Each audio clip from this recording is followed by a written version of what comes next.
I used to always think lead by example, and that was kind of a motto to follow. And I still believe in that. I still think leading by example is great.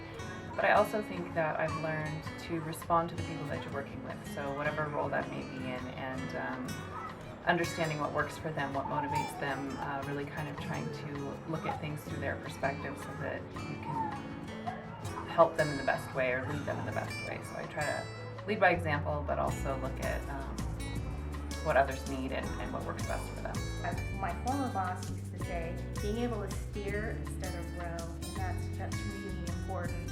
That learning how to do that early in my career, that wasn't necessarily true, but as I matured in the profession, that was something that was a good lesson to learn, and it made me a lot more successful. I've learned that I have a lot more guts and integrity and so on than I ever thought before, because they're very difficult problems to solve, particularly personnel issues in the work. And I think I've learned so much through my education and my real life experiences, but also networking with our CPRS members.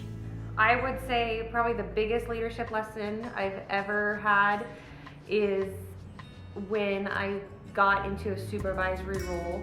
I had to learn how to be a leader to those who were my coworkers, my peers, and my equivalents. And it takes a lot of courage and a lot of strength to be able to maintain a friendship but still be professional. And I had a great mentor who provided me with really good skills to be able to separate fun from work and still be effective and productive. I think leadership's about inclusion. I think I've learned that you may know the right thing to do or think you know the right thing to do, but unless you can include people in these decision processes and get their buy-in, it really doesn't matter what you think is right or wrong. So that's probably the greatest lesson that I've learned, is just to include people whenever I'm trying to lead or try to do things, and try to excite them and motivate them to help and get involved.